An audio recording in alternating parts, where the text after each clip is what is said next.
Hello everyone, welcome to my channel The Bureaucrats। जल्दी हम अपने नए वीडियोस लेकर आएंगे और कुछ चेंजेस हमने अपनी स्ट्रेटजी में किए हैं, वो भी आप सभी से शेयर करना है मुझे। तो आज मैं एक ऐसे ही एक आंसर मैंने लिखा था, तो सोचा कि मैं आपसे शेयर करूं। आपके वैल्यूएबल कमेंट्स आप इस पे दें, जो भी आपको उचित लगता हो। ठीक है, तो 10 मार्क्स का एक क्वेश्चन का मैंने लिखने का कोशिश किया। जैसा कि आप जानते हैं कि मैं एक कोचिंग से भी जुड़ा हुआ हूँ और कभी कभार थोड़ा बहुत एवेल्यूएशन का काम मैं कर लेता हूँ टाइम निकाल कर। तो आइए आज अपना एवेल्युएट करते हैं कॉपी, किस तरीके से आपको कॉपी को इवेल्युएट करना है। ठीक है, तो आप क्वेश्चन देख लें पहले। ये 10 मार्क का क्वेश्चन है। 10 मार्क क्वेश्चन कितने में लिखना है? 150 वर्ड में लिखना होता है। ठीक है, 150 वर्ड्स में। तो the increase in life expectancy in the country has led to newer health challenges in the community. What are those challenges and what steps need to be taken to meet them? ये UPSC का पूछा हुआ question है। 2022 से 24 के बीच का question है ये। एग्जैक्ट ईयर मुझे ध्यान नहीं है, आप सर्च कर सकते हैं। तो अब आप देख लें कि मैंने इंट्रो में क्या दिया है, क्योंकि मुझे भी बहुत दिन हो गया था आंसर राइटिंग किए हुए, तो थोड़ा सा अभी मुझे अपना ही आंसर में थोड़ा सा कमी लग रहा है। यकीन मानिए अपना एवेल्यूएशन करना बहुत हार्ड है। अभी अगर दूसरे का ये कॉपी होता तो मैं इसमें 10 गलतियां गिना देता। India's rising life expectancy has brought non-health care challenges, particularly for growing elderly population that require specialized medical attention and social support। ठीक है, अब हम क्या देखना होता है इंट्रो वाले पार्ट में, ये जो है आपका मेन जो पार्ट है बॉडी का, ठीक है, उसको एड्रेस कर पा रहा है कि नहीं कर पा रहा है, उससे अलाइंड है कि नहीं है। इसमें क्या हमारा था कि चैलेंजेस और स्टेप्स क्या लेंगे उनको कैटर करने के लिए।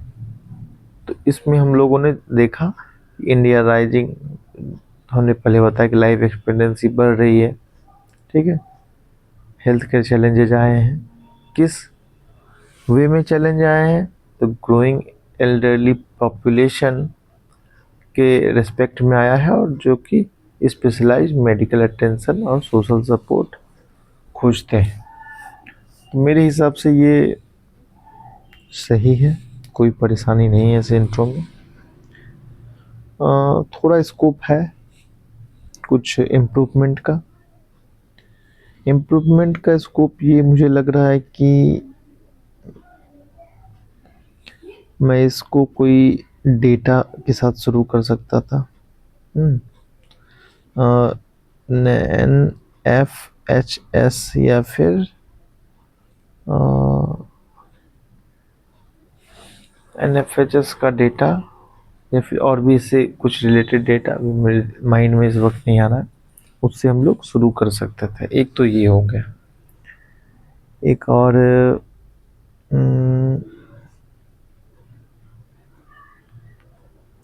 और और इसमें ज़्यादा कोई स्कोप है नहीं, तो आपको अगर कोई स्कोप पर समझ में आ रहा हो तो आप कमेंट में लिख सकते हैं। ठीक है, रहा बात इंट्रो का मैटर ख़त्म। अब आइए health care challenges due to. देखो, सब आजकल जो ट्रेंड है, ठीक है, जिस पर ये कहा जा रहा है कि आंसर पे मार्क्स मिल रहे हैं वो ये अप्रोच है। कीवर्ड एक्सप्लेनेशन, एक्सप्लेन करो इसको, और एग्जाम्पल, एग्जाम्पल डेटा कुछ भी। सबसे पहले क्या देखता है, कीवर्ड। हम लोग जब भी किसी का कॉपी इवेलुएट करते हैं तो सबसे पहला क्या देखते हैं, कीवर्ड देख लिया। उसके बाद क्या देखते हैं कि NFH data shows increasing lifestyle disease and chronic control. ठीक है, एग्जाम्पल ओबेसिटी, डायबिटीज, हाइपरटेंशन। ठीक है, चलो सब्सटेंशिएट कर दिया हमने, ये वाला ओके है। दूसरा demographic and economic challenges, keyword वाला पार्ट कंप्लीट हो गया। Elderly population affected by economic dependency, ठीक है। एक्सप्लेनेशन वाला पार्ट भी डन हो गया। Majority of them approx 75% lack pension support. Substantiation वाला भी पार्ट हो गया, ये भी okay. Health care access disparities, इसके अंदर देखो बहुत बार है कि हमें एग्जाम्पल जो है नहीं मिलते हैं। ठीक है, तो इसके लिए आपको मेमोराइज करना पड़ेगा आपका नोट्स अच्छे तरीके से। ये ऐसा कोई क्वेश्चन है नहीं, ये बेसिकली क्वेश्चन जो है आपका ग्रोथ प्लस डेवलपमेंट वाला जो टॉपिक है आपका इकोनॉमी का, उससे ये क्वेश्चन है उठाकर सीधे। और ऑलरेडी एचडीआई जीडीआई पे क्वेश्चन आ चुके हैं यूपीएससी में, प्रीवियस ईयर क्वेश्चन आप देखेंगे तो health care access disparities, rural urban health divide. अगर देखो मुझे यहाँ पे क्या कमी लग रही है अपने आंसर में, मुझे कमी लग रही है कि मुझे थोड़ा सा यहाँ पे डेटा डालना चाहिए था। डेटा मैं क्यों नहीं डाल पाया, क्योंकि मैं मेमोराइज नहीं कर पाया, मेरा रिवीजन अभी है नहीं ढंग से, तो ये कारण है मेरा इस आधे अधूरे पॉइंट का। देखने में ये सुंदर लग रहा है लेकिन इसमें कुछ ना कुछ थोड़ी बहुत कमी है, थोड़ा सा जेनरिक सा लग रहा है। ठीक है, तो इस चीज़ को सुधारेंगे। अब ये देखो माइक्रो डायग्राम है। ठीक है, माइक्रो डायग्राम राइट साइड में बॉक्स के अंदर में हमेशा बनाने। देखो होता क्या है ना, ये कोई आप एक बार थोड़ा सा आई के सिंपली अगर ये लिखा हुआ होता पॉइंट, ये पॉइंट, ये पॉइंट, ये पॉइंट, ये, तो एक मोनोटोनस सा लगता है। ठीक है, और माइक्रो डायग्राम फार्मूला, ठीक है, एक फार्मूला भी हम यहाँ पे डालते हैं, फार्मूला भी हम लोग यूज करते हैं वे फॉरवर्ड के रूप में, वे फॉरवर्ड के रूप में, जनरली वे फॉरवर्ड के रूप में ही करते हैं हम लोग फार्मूला का इस्तेमाल। और बाद बाकी बॉडी में भी यूज हो सकता है, कोई मनाही नहीं है। ये सब आपका जो है ना वर्ड सेव करता है। जैसे कि आप कभी कभी होता है कि हम ज़्यादा वर्ड लिख देते हैं, हमारे दिमाग में ज़्यादा वर्ड्स रहते हैं लेकिन लिमिट जो होता है वो 150 होता है, तो हम उसको लिख नहीं पाते हैं। तो वर्ड्स का इस्तेमाल कम करते हुए हम ज़्यादा इन्फॉर्मेशन को जो है वो डाल सकें, उसके लिए फार्मूला का इस्तेमाल होता है। ठीक है, उसके लिए माइक्रो डायग्राम का इस्तेमाल होता है। तो इससे होता क्या है कि खूबसूरत भी लगता है आपका कॉपी। ठीक है, किसी का भी, तो ह्यूमन माइंड है हमारा, कोई भी हम अगर चीज़ देखेंगे, ठीक है, कोई भी अगर आंसर हम देखेंगे तो थोड़ा कैची लगता है, और थोड़ा सा कोशिश ये करना है कि इस तरीके का माइक्रो डायग्राम है जो रेलेवेंट हो। जैसे कि आप देख सकते हैं, मैंने सिंपल, मुझे याद नहीं आ रहा था कुछ यहाँ पे कि कोई डेटा वेटा मुझे याद नहीं था। मैंने क्या किया कि नंबर ऑफ बेड का मैंने एक माइक्रो डायग्राम बना दिया, केरला कर दिया इधर, बिहार इधर कर दिया। Comparison graph, number of bed इसको कर दिया मैंने, तो ये वैलिड है। लेकिन कुछ कुछ जब मैं कॉपी चेक करता हूँ तो कुछ भी बना देते हैं, मतलब ना वो लिखते हैं, ना एक तो वो टेक्निकल वर्ड भी लिखते हैं और उसको जस्टिफाई भी नहीं करते। ठीक है, तो ये कमी को सुधार के रखनी है। फार्मूला भी हम चर्चा कर देंगे कि कैसे करते हैं। अब अपना पहले आंसर इवेल्युएट कर लेता हूँ। स्टेप्स टू एड्रेस, फिर आपका सब optimal infrastructure, insufficient hospital bed, चलो इसका तो मैंने माइक्रो डायग्राम बना दिया। मेडिकल फैसिलिटीज शॉर्टेज, इसमें भी एग्जाम्पल मुझे देना चाहिए था। ठीक है, आइए आगे चलते हैं। स्टेप्स टू एड्रेस, चलो बाद बाकी में इसमें एग्जाम्पल दिया है हमने, एक दो पॉइंट में अगर नहीं भी देंगे एग्जाम्पल तो चलता है, क्योंकि ह्यूमन माइंड है, उतना कुछ हमारे दिमाग में बिना 10 रिवीजन के वो रहने वाला नहीं है। Steps to address policy and infrastructure resilience, PPP model for elderly health service. ठीक है, establishment of geriatric care unit in every district, जो बूढ़े लोगों का देखभाल करता है उसको कहते हैं geriatric. Effective health care service, चलो यहाँ पे Ayushman Bharat, integration of Ayush in treatment mechanism, ensuring social security,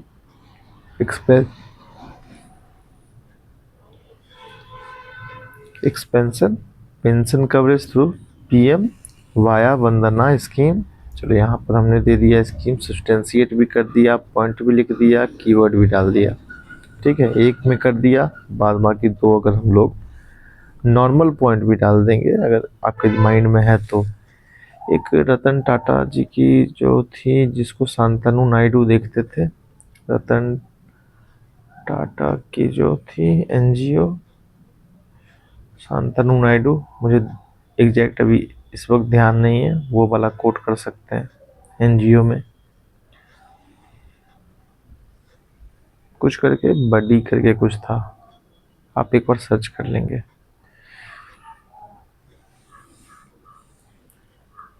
चलिए, हमारा बॉडी पार्ट खत्म हो गया। इसमें इस वे फॉरवर्ड लिखना कोई ज़रूरी नहीं था, क्योंकि स्टेप्स टू एड्रेस ऑलरेडी एक वे फॉरवर्ड का ही पार्ट है, तो इसलिए मैंने नहीं दिया यहाँ पे। Comprehensive and multifaceted strategies are necessary to align health care system to the need of elderly population. Kerala Biomitra scheme is an effective program. ये हम अच्छे इंक्लूजन की कैटेगरी में इसको रखते हैं। ठीक है, तो आइए मैं अपने आप को मार्किंग कितना देता हूँ। अब थोड़ा सा बायस होकर के मार्किंग होगी आज।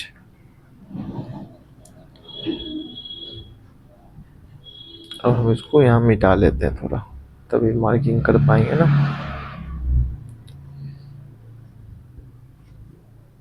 मार्किंग भाई मैं जो हूँ,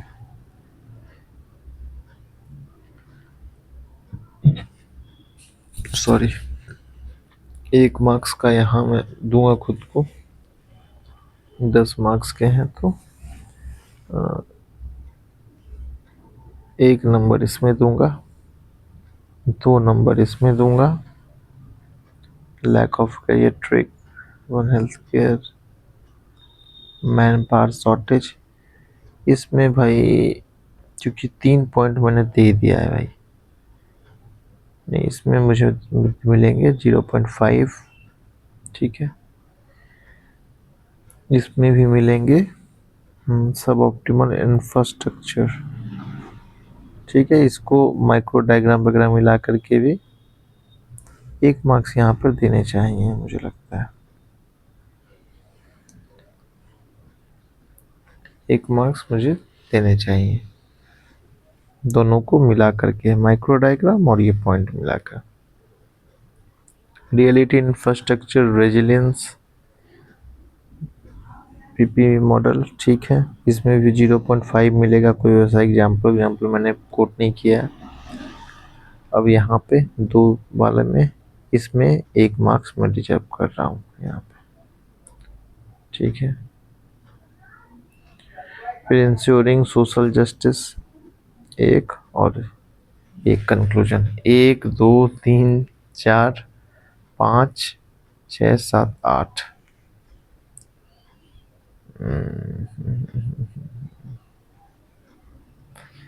चलो मेरे हिसाब से मैंने तो 8 मार्क्स गिन लिए, 1 2 3 4 5 6 7, 1 2 3, इसको मिला के 4, इसको मिला के 4 5 6 7 8। अच्छा 8 तो नहीं, लेकिन हाँ ये आंसर जो है मिनिमम जो है 6 जो डिजर्व करता है 10 में। कोचिंग इंस्टीट्यूट में अलाउड नहीं होता है 5 से ज़्यादा देना, वहाँ पर मैक्सिमम 5 होता है।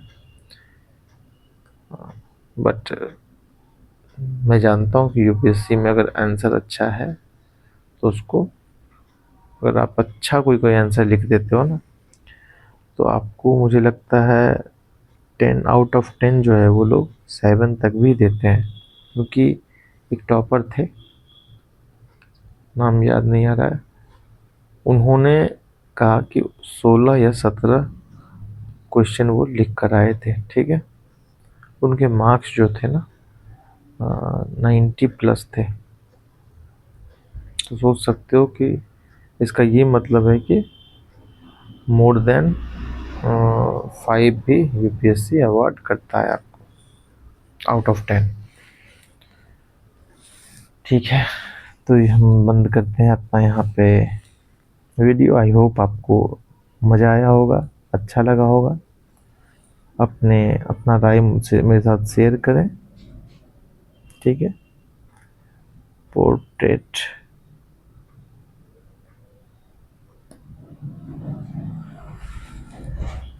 अच्छा पोर्ट्रेट में ये वीडियो बन चुका है, I am sorry.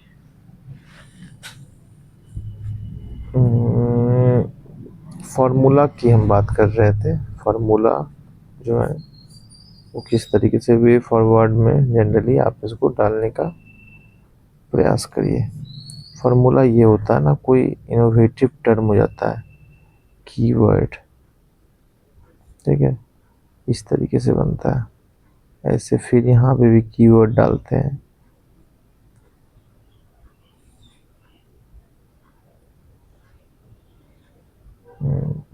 Inclusive growth लिख दीजिए यहाँ पे, इंक्लूसिव ग्रोथ। ठीक है, एक्स में क्या लिख दीजिए, एम्प्लॉयमेंट, इस टाइप की चीज़ें। और फिर यहाँ पे क्या लिख दीजिए, यहाँ लिख दीजिए लो इन्फ्लेशन, इस टाइप से। मतलब ये एग्जाम्पल है, बस इस टाइप से आपका फार्मूला तैयार होता है।